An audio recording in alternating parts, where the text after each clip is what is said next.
Let's face it, enablers hate to have their bubble burst.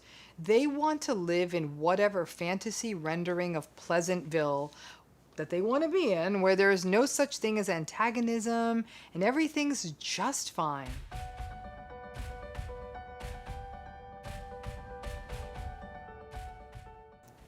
Narcissistic enablers are typically gaslighters by tribe. They're collective gaslighters. They're the ones who say the things that leave you doubting yourself even more. And they try to put lipstick on a pig and try to downplay the harms of a narcissistic person's behavior. In so doing, narcissistic enablers are just one of many in an army of people in the world at large that allow this kind of behavior to continue, to reward it at a societal level. And I guess at some level, the enablers just want to be able to stay in their world full of denial and then ignore what's happening to others. So today we're going to take on this thing that narcissistic enablers say. They love saying this. Ready? Oh, come on now. They don't mean it. They don't mean any harm. So you may hear one or both versions of it. Either they'll say, they don't really mean it when they say that, or they don't mean any harm with what they do. First of all, when someone says that to you about a narcissistic person's behavior, it's so tempting to ask the enabler, how the hell do you know this? How do you know that they don't mean any harm? They harmed me, so what was it? They harmed me, so it was harmful behavior. These kinds of statements can make a family system or a friendship or a relationship feel like you're in a court of law or a police investigation or a deposition into which you need to be able to establish motive or intent. The fact is, I was hurt, and now I have to prove that they intended to hurt me? The tricky bit with this statement, that, oh, they don't really mean it. They don't mean to hurt you. They don't mean that. Is that narcissists are always repeat offenders. Listen, all of us screw up once. All of us say something that could hurt someone else. And then we get corrected and we attempt to never do it again. And we really commit ourselves to never doing it again. Narcissistic people just keep doing and saying the same bad things, even with feedback. We give them feedback on their behavior. We know that doesn't work, and they don't change. So for a person, narcissistic person typically, who doesn't intend to hurt someone else, they got to know they're hurting. Everyone's telling them that, but yet they keep hurting. When you keep repeating something and people are telling you what you're doing, that sure as hell feels like intent to me. Now, I understand intent as a legal standard, but this isn't a court of law. It's your damned life. So when a person says hurtful things pretty regularly, that's not okay. It's not. In fact, if you try to pin the narcissist down on intent, or the enabler tries to pin them down on intent, more often than not, you will be called out for being too sensitive, for having your feelings hurt. Oh, golly, you are very sensitive. Who cares? He didn't mean it. Both statements, those enabling statements, they don't mean it, or they don't mean any harm. They mean that the narcissist, because of the enablers, are able to keep doing and saying bad things, because the presumption then becomes, well, their words aren't intended to harm, so they aren't harming. That's like saying a drunk driver didn't intend to hit you with their car, so they're off the hook. We know that accountability with a narcissist is a pipe dream and something that you're never going to get. But what is potentially possible then is other people not letting them off the hook so easily. Maybe other people can stop enabling them. Other people stepping in and saying, actually, that was not okay. What you just said could hurt someone else. Now, those of you who grew up with a narcissistic parent may have gotten this statement, oh, they didn't mean it. They didn't mean to hurt. That wasn't meant to hurt you. That you may have gotten this nonsense left and right from the other parent or other people in the family system. Oh, come on now. Your father doesn't mean any harm. He doesn't mean it when he says those things. Oh, come on now. Your sister doesn't mean it. She doesn't mean to hurt you. You were harmed. And by making the focus on the intention of the other person, the one who says the hurtful thing, never are the feelings of the harmed person acknowledged. And that feels very invalidating. And that narcissist keeps just getting enabled where people are saying, well, they don't really mean that. In a relationship, friends or people close to you may say, oh, come on now, your partner didn't mean it. They didn't mean any harm. I sometimes wonder, is it because these enablers get uncomfortable because they think, oh goodness, are you telling me life isn't always sunshine? Life can be icky and people might hurt people. Yeah, this isn't third grade. Relationships aren't always moonbeams and rainbows. Or maybe these enablers would actually have to look at their own lives and really take a hard look at what's going on around them. But in the middle of all of this, the narcissist keeps getting enabled. In the workplace, coworkers or management or administration saying, oh, come on now, your boss or your supervisor or your coworker, they didn't mean any harm. That can actually really set you up badly for getting any kind of meaningful solution from HR or other situations, since the prevailing workplace culture is that. Everyone thinking the person who's actually quite abusive always, he didn't really mean it. You just need to know how to take what they say. Again, it pathologizes the person who is affected, who apparently doesn't know how to take it. And what that ultimately means is that that person, who's the brunt of these words, is less likely to get support. It's in this way narcissistic enablers are just, they just further invalidate survivors of these situations and contribute to the larger environment of abuse around the person who's experiencing this. The person's already being abused. It's just one more way to abuse them. So the big question is, do they mean it? Do the narcissist mean it to hurt you? The bigger question is, does it really matter? And frankly, that's not for a third person to be weighing in on. The enablers, I really do think that they want to feel better about their own lives. That should not be happening on your time. I really do think that the enablers run heavily on hope. Oh, they don't mean it. They don't want to hurt you. Like, no, people are actually really good. Now, obviously, I have a far more skewed, cynical view than anybody out there that people don't mean good. But when you get this, when somebody harms you, hurts you, or somebody's telling you, no, ignore what they said, they didn't mean it. Unless you've got some kind of decoder ring to let you know when people do and don't mean things, which we don't. I gotta assume when someone says something to me, they mean it. And so this idea of narcissistic enablers, living in this sort of world of wishful thinking, where people couldn't be that mean. Again, this ain't summer camp, and this isn't the playground in a preschool. These are people who have no problem invalidating and hurting other people. And when they're enabled by other people through these throwaway statements like, they didn't mean it, it makes it hurt even more, and it fuels our sense of doubt and confusion. So let me pose this to you as a question. Have you ever been in a situation where you're really sharing a difficult experience you've had with someone, really difficult, painful experience, and the other person pops in and says, well, they've always been nice to me. And if you've had that experience, you're like, well then, maybe it's me. And it leads you to doubt yourself. So let's talk about this, because this is something that narcissistic enablers have been known to say. Now remember that enabling is why this whole problem with narcissistic folks has gotten to be so big and so all-encompassing. The enablers are the gas tanks and the fuel cells for narcissistic people. This series is an attempt to take some of this on. And this is a big one. When people say about a person or talk about a person who has harmed you through narcissistic behavior, they say, well, I don't know about that. They've always been nice to me. If somebody says that to you, you're telling them about your abuse, they say they've always been nice to me, then you say, your temptation is to say, well, good for you, because they're abusing the hell out of me. To say to someone who is going through a very difficult experience with someone, and then follow that up with, but they've always been very nice to me, is not only an enabling thing to say, but like most enabling statements, it also has a rather gaslighty feel. So why do people do this? Why do they say this? Well, in part, because it's true. You may tell somebody an experience of somebody who's treated you badly or invalidated you or otherwise left you struggling.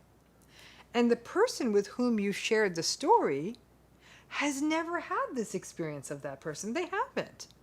So the enablers, they're basically starting from a very basic and honest place. This didn't happen to me. So let me use an absolutely ridiculous example. Imagine you went to a restaurant. you had terrible service, you had a horrible meal, you went home and you threw up all night because the food made you sick.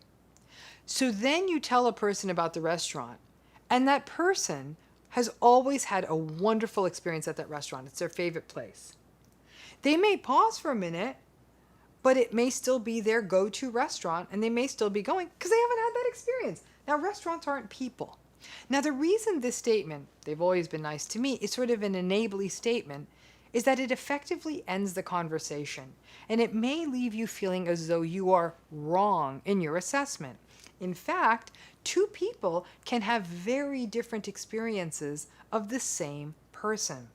But when a person who has experienced a toxic situation kind of gets shut down by a dissenting opinion, unfortunately, most people who encounter a narcissistic person, we will actually revise our assessments or doubt ourselves if our experience of someone is very different. And this is really pronounced in people who have already historically experienced narcissistic abuse because they're so riddled with self-doubt. Remember that narcissistic people are wearing a mask, not a mask, like a mask on their face. And as a result of that, they can take that mask off and put it on and off at will to play different roles. They need narcissistic supply, and they'll do whatever they can to get it. They manage people, they figure out whose supply they need, they figure out whose access. Interestingly, because of this, people who are kind of irrelevant to them can often see a narcissist as nice because they see that juicy charm and charisma in the narcissist, and they judge them to be nice or interesting or engaging or whatever. Some of you, in fact, most of you are listening to this and are saying, I've said this, and I don't consider myself an enabler. Trust me, I've said this too, and I don't consider myself an enabler. Maybe I am. But I happen to think that the person we were talking about was completely nice. Like, I completely understand why any of us would say that. So this is where you could take the conversation in a different direction. If someone shares, for example, if a person shares a terrible story with you about someone, just listen to them. Don't feel the need to revise their experience. So for example, I come up to you and say, oh my goodness, I am dealing with this person. They are so difficult. They have been so toxic. They have terrible boundaries. They're terribly entitled. They're acting like an ass. It felt disrespectful. It felt awful. And I'm actually really shaken by this experience. On top of that, this person, they've started telling other people terrible things about me and they're gaslighting me. I don't feel good about this person. Like, I feel awful. Now, let's say I'm telling you this and you actually really like this person. You've had a great experience of them. You've had no negative experiences. You've enjoyed your time with them, and you've had no experiences like mine. The classic enabling statement, like we said throughout this video, is they have always been so nice to me. How does that help me who's sharing my terrible story with you? It just leaves me, or the person telling you this, who just experienced something really bad, and felt that they could share it with you safely, it leaves them feeling like they got it wrong. I feel like I got it wrong. It leaves that person telling you that story feeling invalidated. It may even leave them feeling like they're a bad person for saying such things. This may end up silencing the person who just had this really difficult experience and leaving them feeling as though, I better not say anything else. Maybe everybody loves this person. And just like that, the beat goes on. Give it time. That enabler will also get screwed by this toxic person. But at that moment, your being silenced is just going to mean that you might let it go, and the narcissistic person is just going to go do it to someone else. And they will. You will not be the one to stop them. So maybe you're wondering, what should that so-called enabler have said instead? What should they have said instead of saying, well, they've always been nice to me? How about this? How about saying, yikes, I am so sorry. I'm so sorry you had that experience. It sounded like it was a tough interaction. Are you okay? Or you could try something like, that could not have been easy.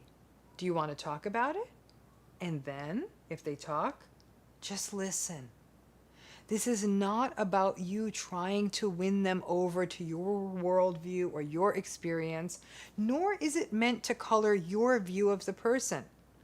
And I'm sure many of you, I have friends who have friends I really don't like. I don't love my friend any less because of those other friends. I will sometimes say, if invited to something where it will just be me and my friend and the other person I don't like, I might say something like, hey, I'm just going to take a pass on this one. I'm real busy, but I will see you sometime soon, whatever that next time will be. If they have a party, I'll show up and I'll probably just steer clear of the person I don't like, or maybe just say something polite, hey, how you doing, and go. I have friends my family and friends don't like. It's life. But the key is to not feel the need to proselytize and convert people. And I have no doubt that some of my people, friends or family, are very narcissistic. And I sure as hell am not going to paint a shinier picture of that person and mess with another person's mind. People may wonder why I stay in touch with or remain in a friendship of some kind or the like with a narcissistic person. All of us have such people in our lives. It's complicated. I just try to live by the word of don't defend, don't overengage, don't explain, don't personalize. I set boundaries and I get it. It's not a delusion. I know if somebody in my life is narcissistic. So if someone comes and tells me they've had a hard time with this person, I just say, I'm so sorry. Are you okay? Do you want to talk about it? No triangulation, no gossip, no nonsense. Most survivors of narcissistic abuse doubt themselves. It's the reflexive place that survivors live. Comments like this, but they've always been so nice to me, doubles down on that doubt. Don't do it. Listen, everyone doesn't like anything uniformly. Not everybody likes ice cream. Believe it or not everybody likes beach days. And yeah, not everybody necessarily likes or doesn't like that person. Enablers, please listen up and avoid it. And for those of you who face this kind of statement, don't get into it. Don't try to convert the enabler, but also give yourself permission to hold on to your assessment of that person. Recognize that maybe if somebody's saying this to you, that this is not a safe space to have this chat, and take it to someplace safe you can, but always hold on to your reality. Holding on to your reality is the essential path forward to healing. I know a lot of you are struggling with this, thinking like, I've said this, and what if I have had a good experience of someone? Some of you might be thinking, golly, if somebody tells me something terrible about someone I've had a good experience with, how do I keep that from changing my opinion of them? Same thing. You've had an experience with someone. There's a reality base to that. That's your experience. You can have a different experience of someone than someone else. I am sure many of you have friends, partners, family members, where people are like, I don't like that person. And do you completely change your view of that person? I hope not. So always keep in mind that when someone shares with you a painful, difficult story about the workplace, about their family, about anyone, just hold space and hear it for them and hear it from them. Don't feel the need to correct it. Recognize that your person has had a difficult experience, a person talking to you, and also then be respectful of it. You don't need to run off to that person that you've had a good experience with and share that story with them. Hold it. Hold your version of reality of that person, but respect the reality this other person has had. It's a lot, but it's a common enabling thing that happens in the narcissism world, that a lot of times the narcissists get a free pass, because unless you really get in deep with them, you may not fully get it. And this is, again, not meant to change your opinion, but rather be present with the difficult experience of someone else. Now, how many of you have had someone, not the narcissists themselves, but how many of you have had someone say to you, you tell them something toxic that's happened in a relationship, and they say, I don't know, I think you're being too sensitive. Again, my hope in this series is to tell you the kinds of things enablers say to help you also be able to protect yourself there. The statement, you are being too sensitive, is the mantra of the gaslighter and a leading tool in the narcissistic person's communication tool belt, I guess. Once that statement gets said, that I think you're being too sensitive, the person who is on the receiving end of this statement will immediately doubt themselves, pathologize themselves, and frankly, it's a great deflection technique by the gaslighter. Now, the abusive, manipulative behavior of the narcissistic person is no longer the focus, and instead, the focus is on the sensitivity of the person who has called them out. It's the oldest trick in the manipulation book, and it has left many people who have experienced narcissistic abuse walking around the world and feeling like they themselves, the ones on the receiving side, are the ones who are overly fragile, and that's why they can't be in a healthy relationship, blaming themselves for all of the issues, not only in that, but in all relationships. But the enablers are in on this game too. It usually plays out as a sort of gaslighting by proxy, collective gaslighting situation. You may, for example, share an experience you are having in a narcissistic situation or a relationship. And the feedback that you get is that, you're being a little too sensitive, aren't you? It's actually even more profound, powerful, damaging, and impactful in a way than if this is said by the narcissistic person or the gaslighting person themselves. You can almost understand why the narcissistic person does it. They're just being their usual defensive selves, and they're defending themselves and their fragile egos and their inadequacy.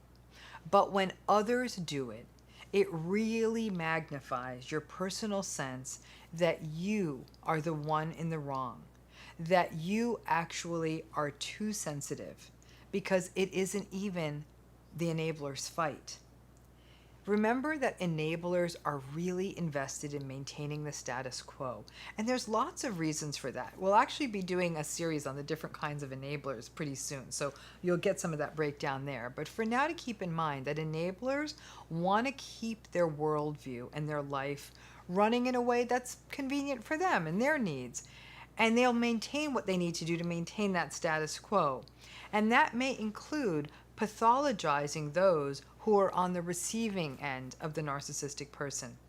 By telling the harmed person that they are too sensitive, they don't have to listen to it anymore. In most cases, the narcissistically abused person feels silly, and then they won't pursue anything anymore. They'll just be like, okay, this is my fault. The grand irony of all of this is that non-narcissistic people, in general, the healthy folks out there, when they're told they're too sensitive, they tend to shut down, feel silly, and believe that they are too sensitive. But when narcissistic people are told that they're being too sensitive, they fly into an epic and terrifying rage, and then start telling everyone else that the other people are bad and narcissistic. So let me tell you this, there's no winning at this game. The danger of the enablers doing this is that they effectively start cutting off paths to support for the person who's enduring narcissistic abuse. I hear never-ending experiences from people experiencing narcissistic abuse of how they didn't know how to talk about their situations, were fearful of being judged, and of feeling ashamed of being in the situation in the first place, or even to protect the narcissistic person or their family in some cases. So when the day finally comes, when a person who's being narcissistically abused actually speaks about their experiences, or maybe they just try to get some support, when the enablers shut that down by saying you are being too sensitive, it effectively ends the conversation, and it puts survivors back in the shadows again. The survivors then believe they are too sensitive. They start living back in the self-blame and back in the isolation with little support. Now, we are definitely a society that can be quite uncomfortable with emotion. And we are also a society that gets quite uncomfortable when the fairy tale doesn't work out. People definitely don't like hearing stories of unhappy relationships and unhappy marriages or of unhappy families. Who knows? Maybe it activates in people who are enablers. Maybe it activates in the sense of, but for the grace of God, there I go. Or maybe people are childlike enough that they don't want their fairy tale bubbles burst. I remember once being at a lunch with a group of women, and there was one woman who was sharing some experiences that she was having in her toxic marriage. One of the women at the table was really emotionally stunted, and the emotionally stunted woman at the table, she covered her ears and said, "La la la la la, I don't like to hear unhappy stuff. Today is happy lunch." I was horrified. The woman who was sharing her painful story was clearly in pain and had felt safe, so she was telling the story, and I could see the shame on her face when the fragile la la la Pollyanna lady just wasn't able to hear it. That's enabling. That idea of don't bring up your pain because it messes up my day. So when you share a story and somebody says that you are being too sensitive, sadly, I gotta tell you, the writing is on the wall for that friendship or relationship, and you may be in a bit of an enabling situation. And for those of you who are cringing and saying, "But I've said this. What do I do in these circumstances? What do I say if I really feel like someone's having a strong reaction?" Let's say someone tells you a story, and you actually really do believe that the person's reaction that they're telling you might have been a little disproportionate to the situation. Don't judge them. If anything, ask them to break it down. So ask them things like, "How were you feeling at the time?" Or empathy, like, "It sounds like that was really difficult. What do you think you're going to do?" You may, even as the conversation proceeds, say things to them like, "Wow, that must have been a really powerful situation since you did experience it so strongly." By setting that sort of empathic tone, the person who's talking to you may even say, like, "Actually, yeah, I was having a horrific day that day, and then this happened, so yeah, I did react stronger than I thought I would." You will then get some insight from the other person getting insight just by them talking about the situation without playing judge and jury on their emotions. I really want you to pay attention to this, because when other people are telling you, not the gaslighters telling you you're being too sensitive, but you're relaying a tale to someone, and they're very quick to say to you, "I think you're being too sensitive." Keep in mind that the reason I'm saying that this is an enabling thing is that at no point are they ever asking maybe for some level of, "Wow, what was that person you were talking with going through to have said something like that to you? That sounds like it was hard too." I think so many people want to hit judgment first, that's the enabling thing to do, rather than hitting a tone of empathy, which may actually open a person up to be able to give you a greater depth and richness of the story. Enablers really, really don't like you popping their bubble that everyone gets along, right? No, they don't. Enablers are the gas on the already burning fire. Make sure you can identify it, because the narcissism and the behavioral fallout of the narcissism is hurting you enough. The enabling just makes it worse. I'm going to ask you a question. Have you ever had someone say to you, "Oh, come on now, don't take them so seriously. They're under a lot of pressure"? That's the thing we're going to take on today. When narcissistic enablers say to you about a narcissist, "Oh, now, they're just under a lot of pressure." Let's face it, enablers hate to have their bubble burst. They want to live in whatever fantasy rendering of Pleasantville that they want to be in, where there is no such thing as antagonism and everything's just fine. And this enabling phrase we're going to be talking about today, it's a doozy. That in some ways what the person's saying is it's okay that the narcissist is behaving as badly as they are because they're under a lot of pressure. I sort of feel like this statement is kind of a 1950s throwback phrase. The idea of the hard-working husband coming home with a few grunts, expecting a martini, settling down with the newspaper, complaining about the dinner he is served in a perfectly clean house, and ignoring or yelling at his kids. It's a trope. I get it.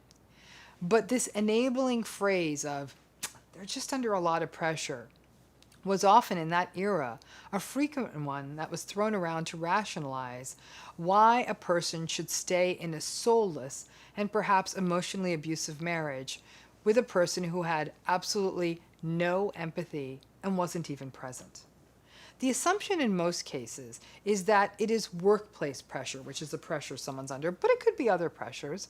The enabler who uses this comment is not denying that the narcissist is grumpy or cruel or angry or nasty.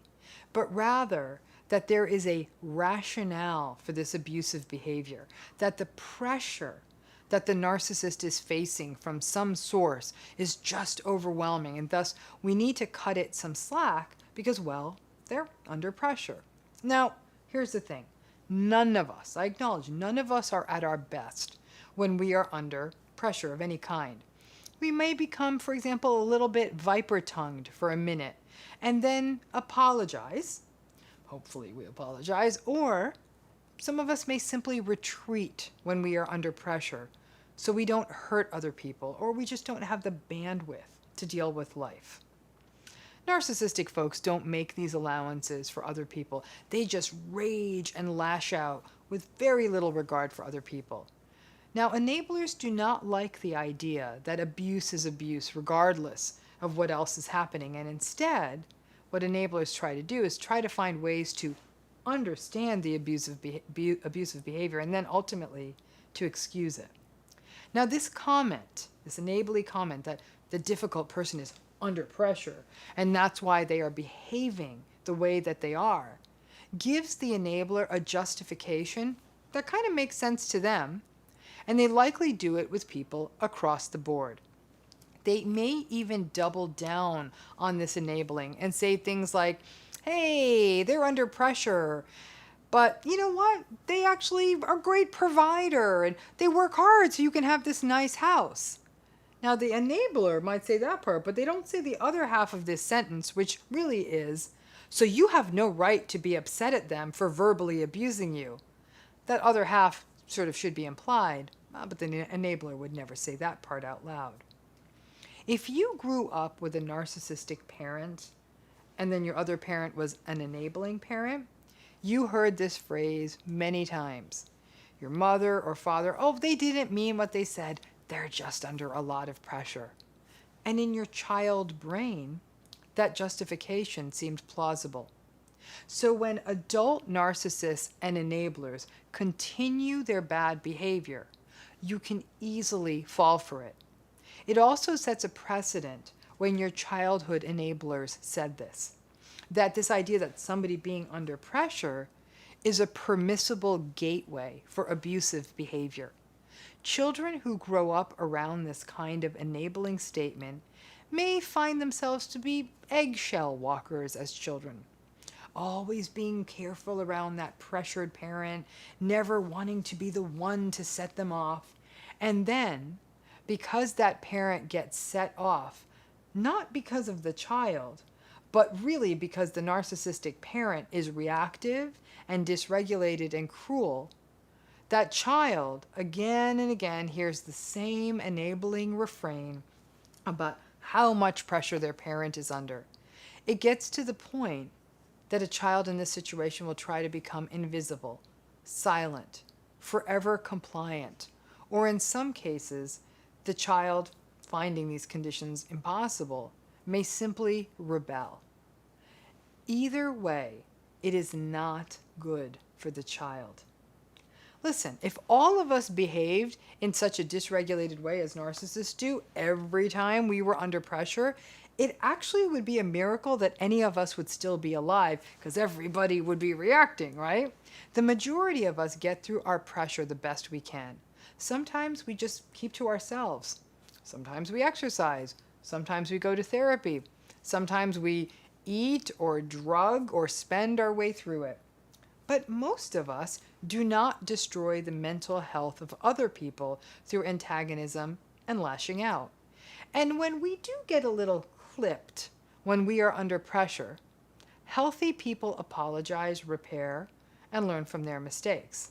Narcissistic people continue to angrily react. Now remember, enabling is as toxic as narcissism.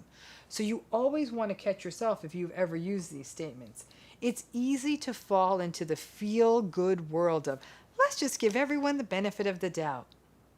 But if you do that enough, you are multiplying the damage that survivors of narcissistic abuse, and really anyone who encounters that narcissist, anyone experiences and encounters. So this idea, the reason they're like that, they're just under a lot of pressure. Lots of folks are under a lot of pressure. Most of them are graceful. Let's stop using this as a way to let them off. Enablers, listen up, stop doing it. And when you encounter this kind of really toxic behavior and someone's telling you, oh, they're just under a lot of pressure, heed that as the warning call it is about the enabler in your midst. This is a really, really important topic. So has anyone ever said to you about a narcissist in your life, oh, they did their best?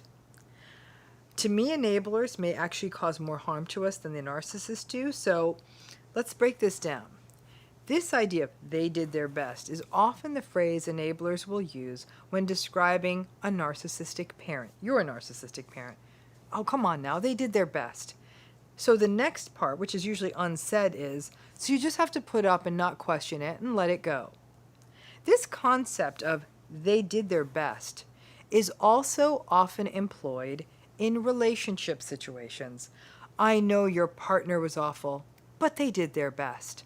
And as with all enabling statements, it can negate your pain and your experience because the assumption is that the harm rendered by the narcissistic person was not intentional. That is what this statement is about. A certain lack of intentionality. This idea, they did their best. They didn't mean to hurt you. They didn't set out to hurt you or invalidate you or gaslight you. They just did their best. Now, outside of the narcissistic space, this statement, this of you did your best or they did their best, is often a way we understand people who throw in a subpar or suboptimal performance in a variety of settings. For example, a child who does not do well on something at school, a person who couldn't finish a race, a person who tried but was not able to cook a meal. It's a way of saying, come on now, they gave it the old college try. They tried, and there's a nobility in trying, right? Well, it's one thing when this doing their best is an activity that doesn't involve harming someone else. For example, the kid who tried to do the book report but just wasn't able to understand the book.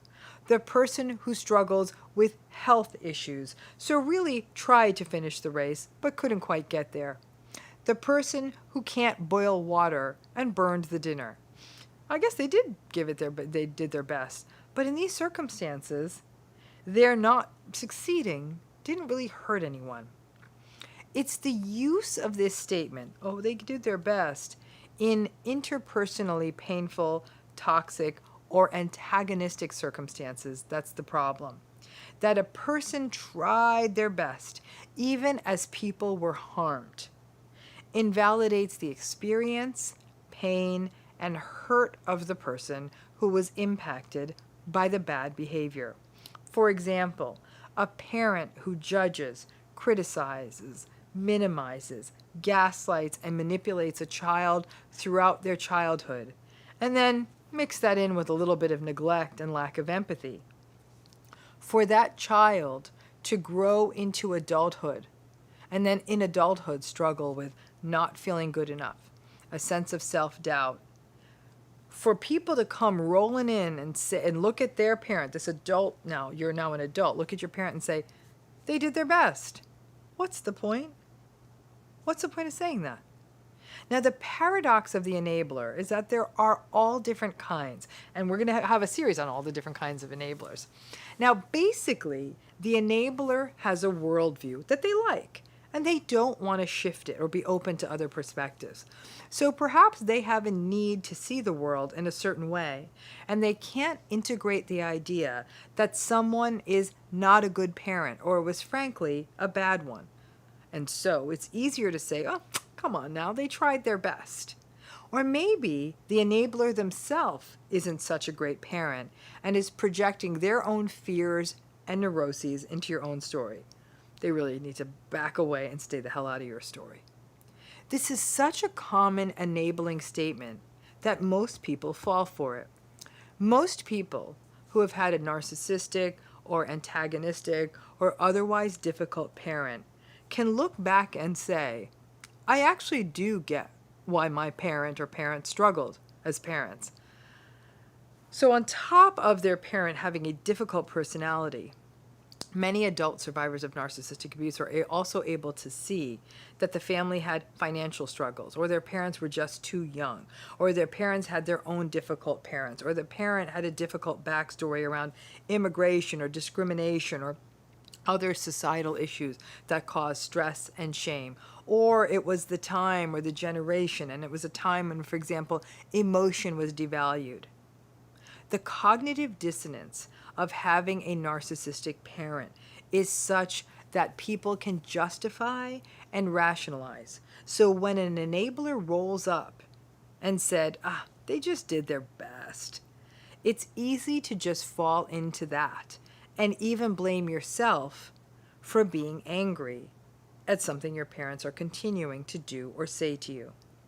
Now, here is the struggle, especially when someone says to you that your difficult, narcissistic, manipulative parent did their best. It is to make peace with something, that something is difficult, to just reconcile with this idea. Their best simply wasn't okay. It just wasn't. They screwed up, and you get to carry the legacy of that screw up. Perhaps they weren't fully up to the job. Most people aren't up to the job of being parents. No parent or person is perfect. Nobody is even close. But they're screwing it up, and there is screwing it up. There does come a point where you need to put it down so you don't have to live in anger. Not to deny it. And you do need to grieve what happened to you. The most difficult part of having had a narcissistic parent is to go through the pain and the hurt of grieving your own childhood. Many people get stuck in the loop of regret and resentment.